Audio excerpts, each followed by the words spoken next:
Estudo da Epístola do Apóstolo Paulo aos Efésios. No último áudio eu me encontrava já no capítulo 4, no verso 1, e eu havia feito a leitura dos 3 primeiros versículos e tinha comentado, vamos tentar sair desses 3 versículos. E se der, a gente prossegue, mas tem muita coisa aqui para a gente aprender, muita coisa para a gente, muita coisa para a nossa vida. Então é interessante esse início de prática. E a prática muitas vezes é mais difícil, muito mais difícil do que a teoria. A teoria muitas vezes teoricamente a gente entende tudo, mas a prática muitas vezes ela vai trazer as nossas dificuldades, vai aflorar as nossas dificuldades. E eu estava pesquisando essa palavra que Paulo inicia, rogo-vos, porque eu digo que é um apelo. Ele está apelando para os Efésios. E esse rogo-vos, ele vem de uma palavra do grego que se chama parakaló. E parakaló literalmente é chamar do lado.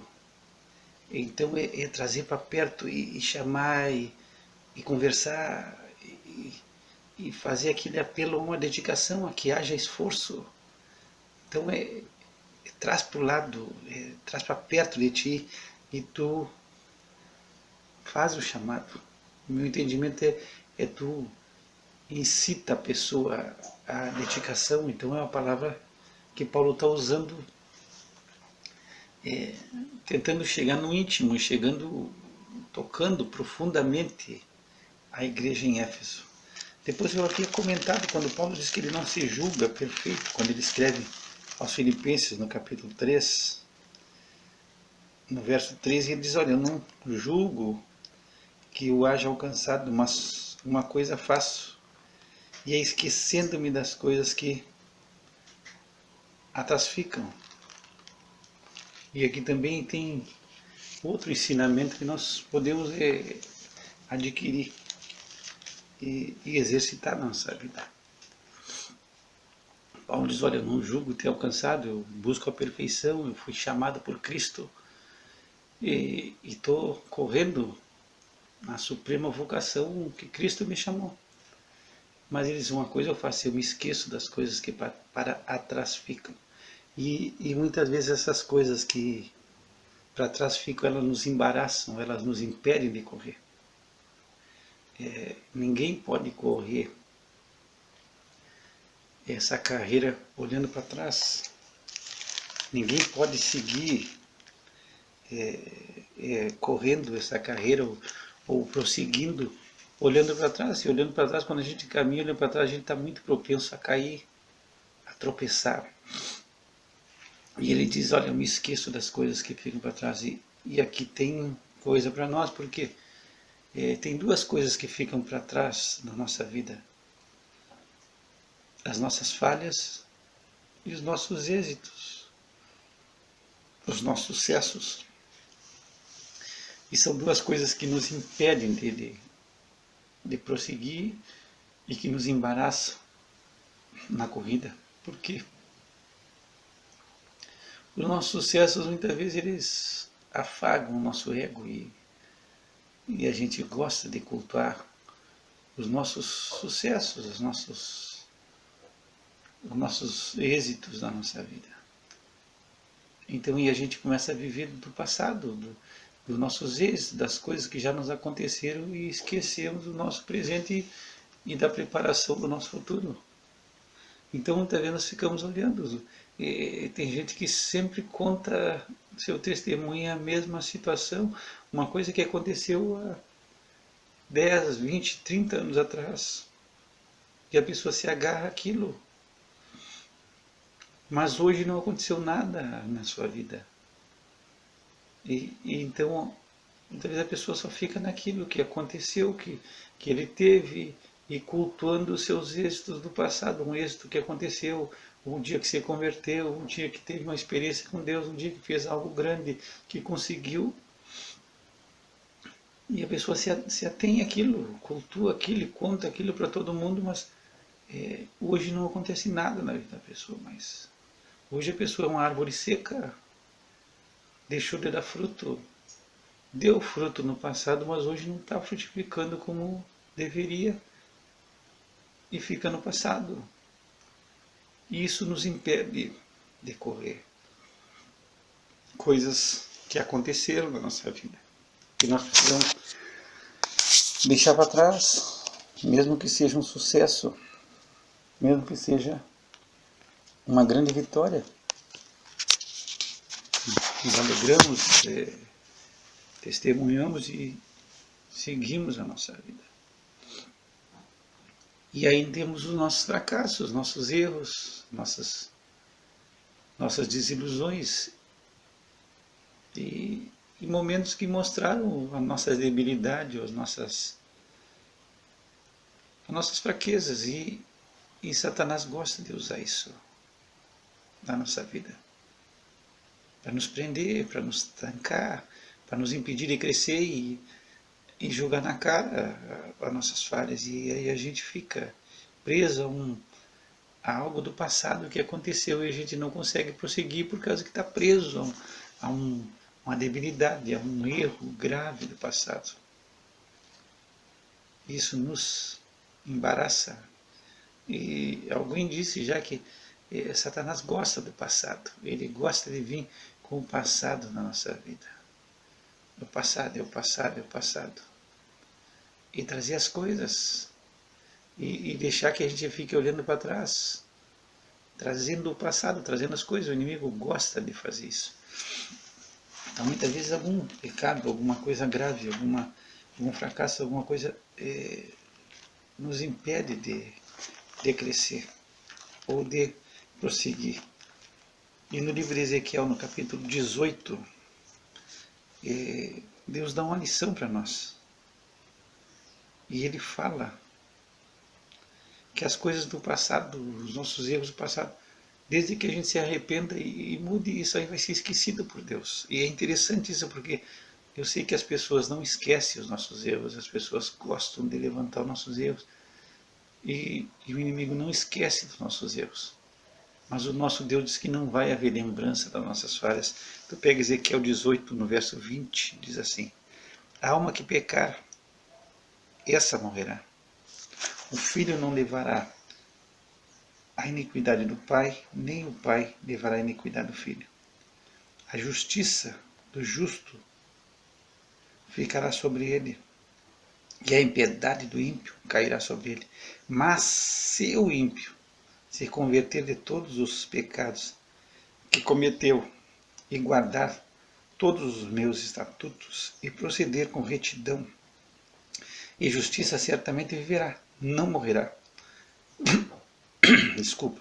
De todas as transgressões que cometeu, não haverá lembrança contra ele.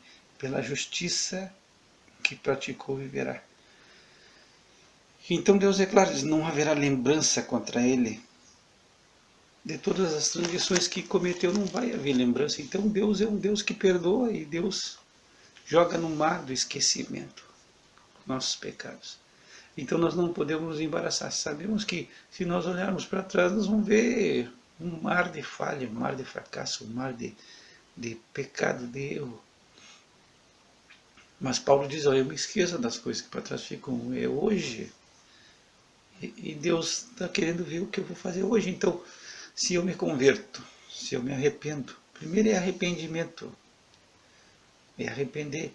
E arrepender é uma palavra interessante para nós.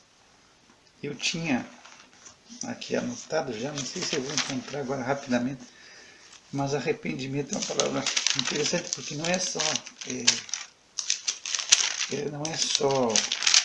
a pessoa sentir remorso. O arrependimento vem mudança de atitude. tem que se mudar o jeito de agir. Então, isso vai ser um arrependimento, é mudar de atitude, é agir de uma forma diferente. É uma palavra semelhante à conversão. Então, isso é se arrepender, é ter outro procedimento. E do grego, essa palavra eu achei aqui, eu tinha notado, do grego é metanoia, quer dizer, mudar de ideia, é ter um pensamento diferente, muda o pensamento da pessoa. Isso é se arrepender, então o que eu achava que era certo, eu acho que é errado, e aí eu mudo de ideia, eu mudo de atitude, então isso é arrepender-se, é haver uma conversão, é um pensamento diferente. Isso deve haver na nossa vida. E não vai haver lembrança. Agora, as pessoas gostam de jogar na cara nossos fracassos, e Satanás gosta de usar isso contra nós, para nos embaraçar, para nos travar, para nos trancar. O apóstolo Paulo, ele não se deixou trancar, ele disse que prosseguia, mas ele levou uma marca na vida dele. Ele levou sempre, ele disse, olha, eu não sou nem digno de se chamar apóstolo, porque eu persegui a igreja de Cristo. Então, quantas vezes o inimigo, quem sabe, tenha lançado esse dardo contra ele. Quantas pessoas ele machucou, quantas pessoas ele feriu. Ele disse, olha, quando Estevão, o mártir, morreu, eu dei meu voto, eu estava ali presente. E quanta tristeza pode ter causado isso ao apóstolo Paulo. E quantas vezes o inimigo pode ter usado isso contra ele. O que ele procedeu, a maneira como ele procedeu. Mas Paulo diz, olha, eu me esqueço dessas coisas, me esqueço, viu? Eu sigo para o alvo, eu estou querendo ser igual a Cristo. Agora, ele podia se trancar, ele diz, olha, eu não tenho dignidade. Mas ele prosseguiu e nós devemos prosseguir. Agora, é certo que nós temos marcas profundas, os nossos fracassos nos marcam profundamente. E não há tamanho de pecado. Pecado é pecado. Mas tem pecado que trazem consequências terríveis, e tem pecados que nos desabilitam, nos desacreditam. Então, tem certas coisas que acontecem na vida do homem que o desabilita totalmente. Quando os pecados vêm à tona, ele está totalmente desabilitado, ele está desacreditado. E aí é a consequência do pecado. É a consequência que vai desabilitar, vai desacreditar ele e vai terminar com a vida dele. Então, essa é a diferença, mas pecado é pecado. Agora, Deus perdoa. E eu tenho não é nesse áudio que nós vamos conversar, as pessoas gostam de atacar aqui as consequências, ou que a lei da semeadura, da colheita e semeadura que Paulo fala, semear e colher, se tu semeia, tu colhe. Mas Cristo nos perdoa, então, e não se lembra mais. Essa lei da semeadura, que as pessoas, não, se semeou, vai ter que colher. Isso não é bem assim que a Bíblia ensina. E é isso, a gente vai ter que fazer um áudio para conversar. Existem coisas que é óbvio que existe uma consequência, porque é algo que não se pode, algo que atingiu várias pessoas, então se vai travar. Então existem coisas que atingem muitas pessoas, mas é uma coisa que a gente tem que tratar com muita calma. Tem que ler, tem que aprender. Então tem coisas que infelizmente vão nos desabilitar na vida cristã, vão nos desacreditar. Embora que Deus nos perdoe, nós diante dos homens nós vamos estar totalmente desacreditados. Mas não é isso que vai nos impedir de seguir a nossa carreira. Bom, vamos fechar esse parênteses e vamos voltar agora para o nosso estudo de Efésios. Então é uma carreira, nós temos que nos portar dignamente e nós temos que buscar a santidade diariamente a santidade e procurar sermos iguais a Cristo. No versículo 2 ele diz, com toda humildade e mansidão. E aqui nós vamos parar de novo, porque são duas características. Humildade era algo que no mundo grego não se comentava, não era considerado no mundo grego uma qualidade de ser humilde. Porque pela filosofia grega o homem sempre era buscando exaltação, buscando ser grande e não buscando servir. Então isso é algo que o cristianismo trouxe para o mundo grego que não era bem visto, não era uma palavra que fosse dada como uma qualidade do homem ser humilde, do homem pensar menos de si mesmo e menos em si mesmo. Então ser humilde é pensar menos de si mesmo e menos em si mesmo. E eu já falei algumas vezes aqui, Paulo ele pensava menos, eu sou menos que o mais pequeno. E aí essa causalidade é pensar menos de si e menos em si. Então é ser humilde. E aqui nós temos duas palavras, humilde e manso. Nós vamos tentar trabalhar essas duas palavras. Primeiro que aos Filipenses ele nos dá um exemplo e diz que nós temos que ter esse sentimento em nós. Então é uma característica do cristão, é ter esse sentimento que houve em Cristo. E o apóstolo Paulo escrevendo aos Filipenses no capítulo 2, ele diz: de sorte que haja em nós o mesmo sentimento que houve também em Cristo Jesus, que sendo em forma de Deus, não teve por usurpação ser igual a Deus, mas fez a si mesmo de nenhuma reputação, tomando a forma de servo, fazendo-se semelhante aos homens, e achado na forma de homem, humilhou-se a si mesmo, sendo obediente até a morte, e morte de cruz. Então Paulo apela aos filipenses que eles têm o mesmo sentimento, é uma característica cristã, faz parte do caráter do cristianismo, da personalidade do cristão, ele ser humilde. O orgulho a posição de orgulho é a posição que todo o homem caído deseja. Então o cristianismo vai bater o oposto. É se humilhar, esse sentimento que houve em Cristo. E Paulo fala, olha, ele sendo em forma de Deus, ele não teve isso por usurpação, ele ser igual a Deus, mas ele se faz de nenhuma reputação.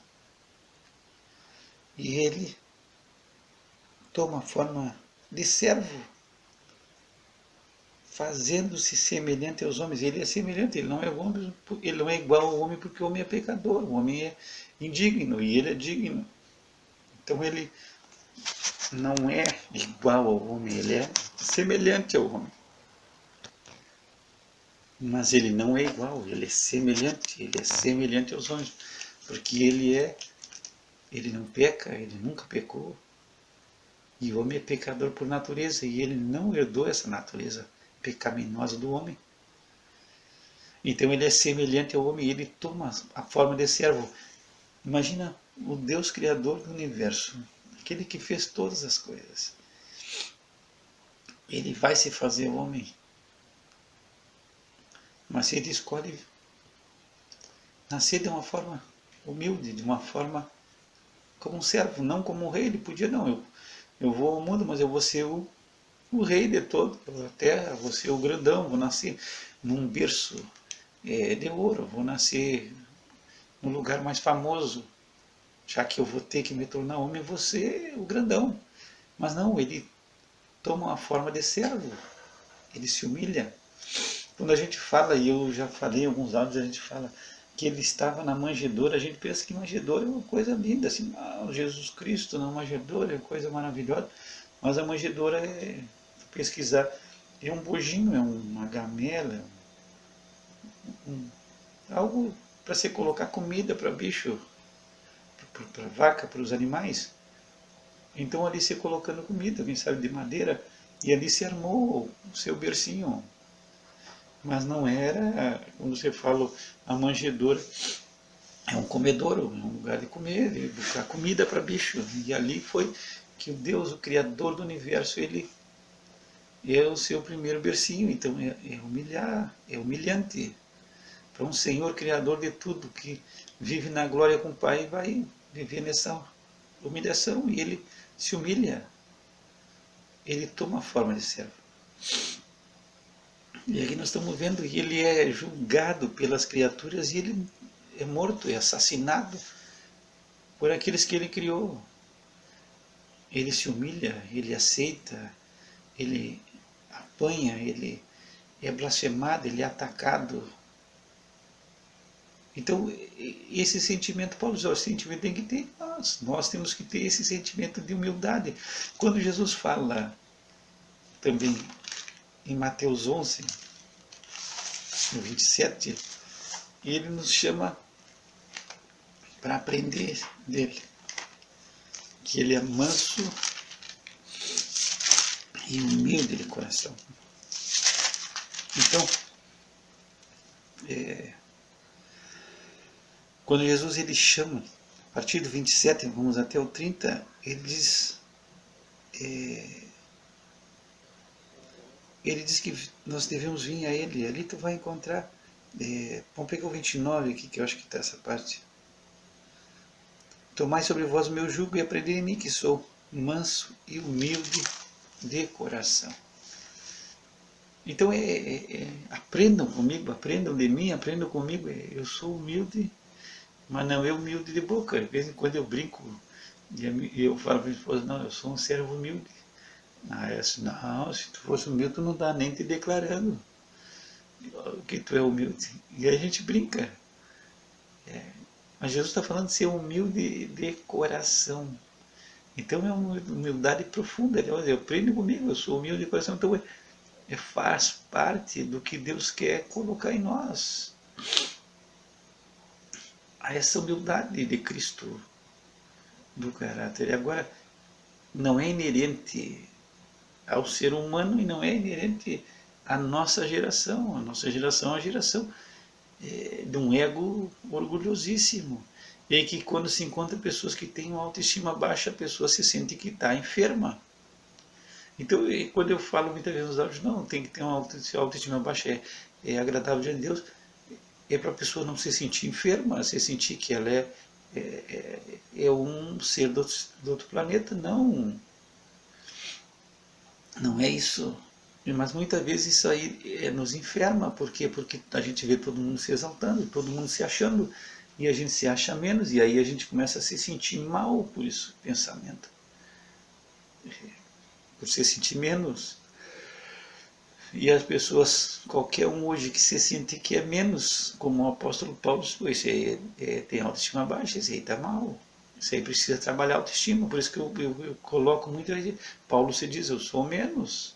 Então, para nós, Paulo está enfermo, Paulo tem que trabalhar a autoestima dele. Tem que parar diante do espelho e começar a dizer, não, olha, eu sou grande. E é difícil para Paulo dizer que é grande, porque Paulo do grego o nome do Paulo significa pequeno. Então, é complicado para nós chegar no Paulo e dizer que Paulo, olha, chega até olha no espelho e diga que tu é grande, porque ele é pequeno e ele é menor do que o mais pequeno de todos os santos. Então, quando eu falo de autoestima, e eu falei já sobre Davi, algumas vezes eu estudo Davi, eu vejo um homem com autoestima baixa, que confia totalmente em Deus, mas é que nós temos que trabalhar esse problema de autoestima de nos levar a confiar somente em Deus, e estar seguro em Deus, e fortalecer a nossa fé em Deus, e estar tranquilo. Agora, o problema é que se usa isso como se fosse um mal, e aí a gente começa a se sentir mal, o inimigo usa isso para nos trancar, para nos impedir de fazer as coisas. E aí que começa a enfermidade, quando isso nos trava, quando isso nos aprisiona. Enquanto isso nos deveria levar a Cristo. Então não, ao contrário, tu te sente menos, tu te sente que é menos, e aí todo mundo falando, e o inimigo falando, tu não, tu não pode, porque tu é menos. E aí isso te amarra. E aí tu fica amarrado nisso e tu já não consegue fazer nada.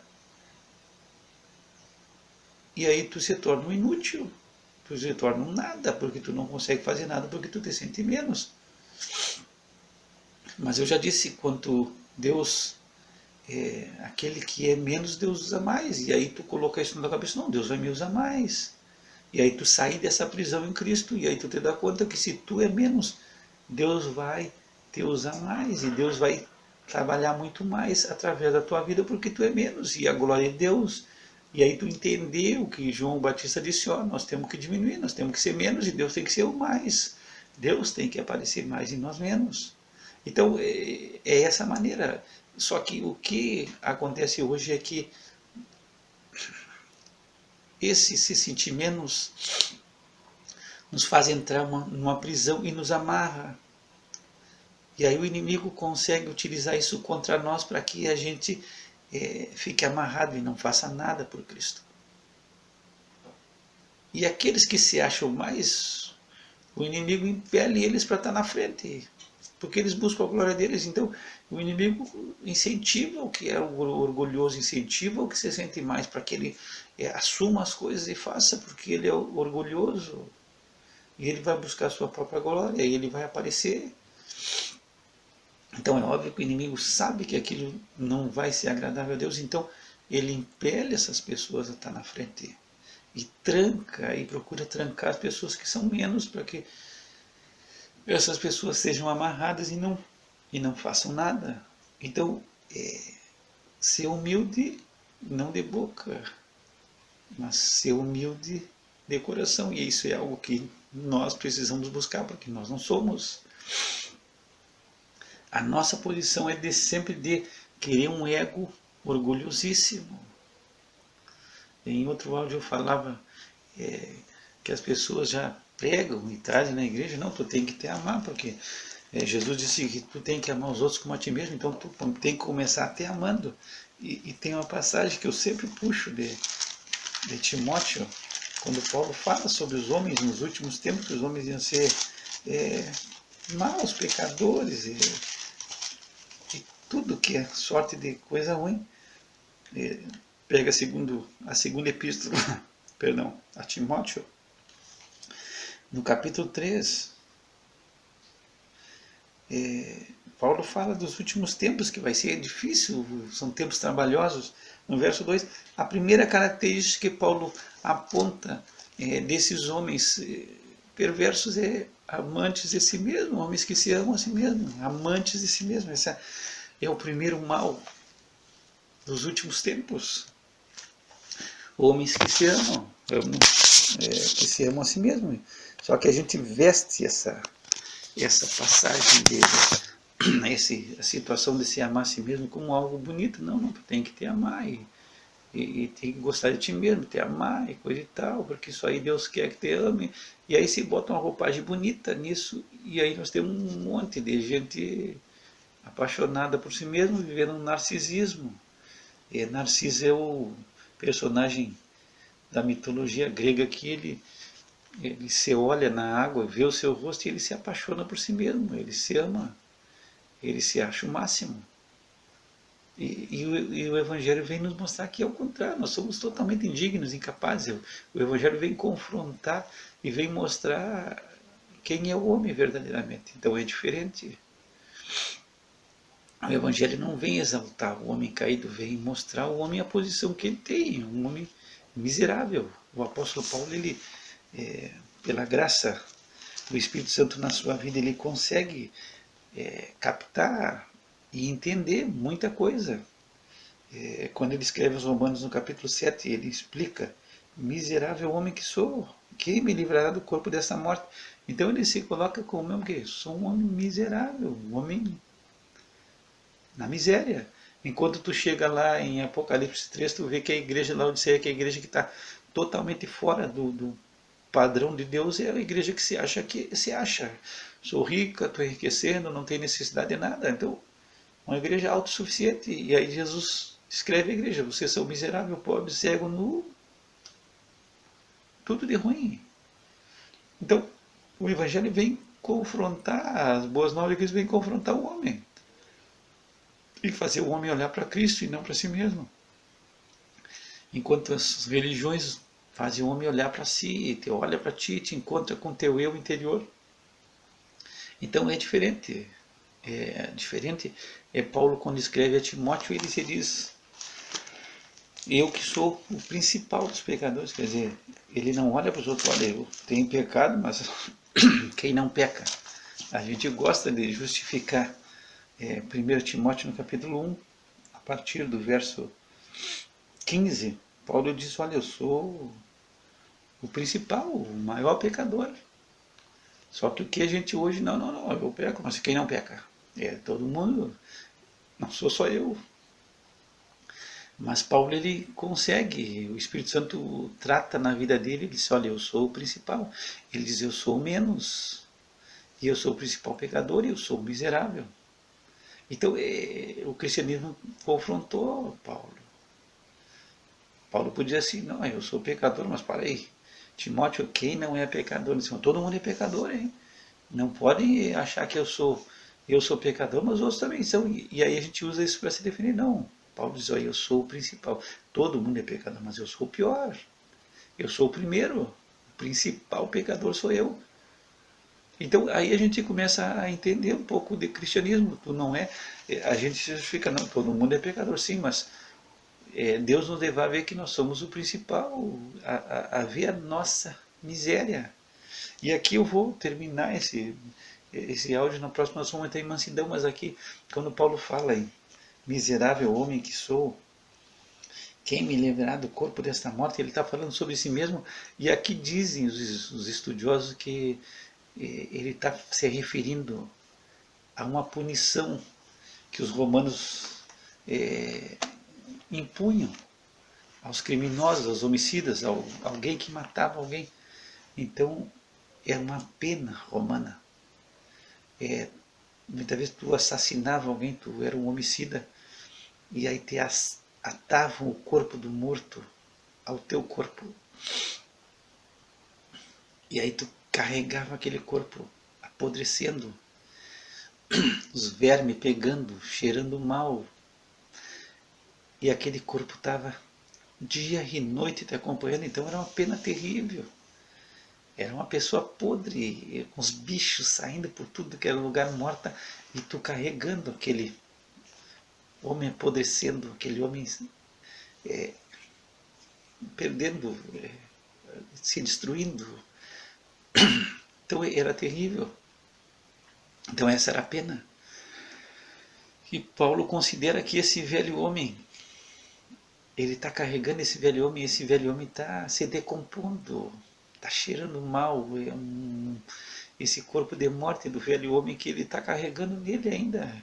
Embora que ele seja um novo homem em Cristo, e que ele se revestiu desse novo homem em Cristo, mas ele carrega ainda esse homem miserável que está se decompondo nele, e ele se sente mal. E é isso que nós temos que entender.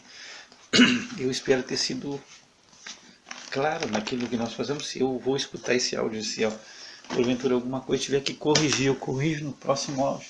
Mas espero que tu tenha entendido. Então, às vezes, quem sabe eu possa ser mal compreendido, que eu estou pregando ou ensinando uma baixa autoestima. Não, é que a gente veja quem realmente nós somos. E que isso não nos amarre nem nos aprisione, mas porque Deus vai nos usar, apesar de nossas debilidades, apesar de que nós somos, Cristo em nós, esperança de glória. Agora, o que eu creio que o inimigo incentiva incentivos orgulhosos, incentivos que se acham, para que façam as coisas e busquem a própria glória. Enquanto no capítulo 3, no último versículo, nós vemos a Deus a glória na igreja, a glória de Cristo, a glória é do nosso Deus, de geração em geração para todo sempre. Então a glória é toda Cristo, e muitas vezes nós temos um homem orgulhoso, ele busca o que é seu e busca a sua própria glória. E isso nós temos que entender. Pai, nós temos graça e nós não temos esse sentimento de humildade, precisamos ter. Precisamos que tu forme em nós o caráter de Cristo. Precisamos ser humildes de coração, nós não somos humildes de coração. Nós somos propensos sempre ao orgulho, à soberba. Quando eu falo, Senhor, dos nossos sucessos do passado, isso nos incentiva ao orgulho. Isso nos incentiva à soberba, a nos achar, a pensar mais de nós do que nós somos. Então nós precisamos ser tratados por Ti. E Muitas vezes os nossos fracassos ou os nossos pecados nos debilitam, nos amarram, e nós precisamos também de Ti, que Tu nos dê a medida certa de Cristo, a medida exata de Cristo, para a honra e glória do Teu nome.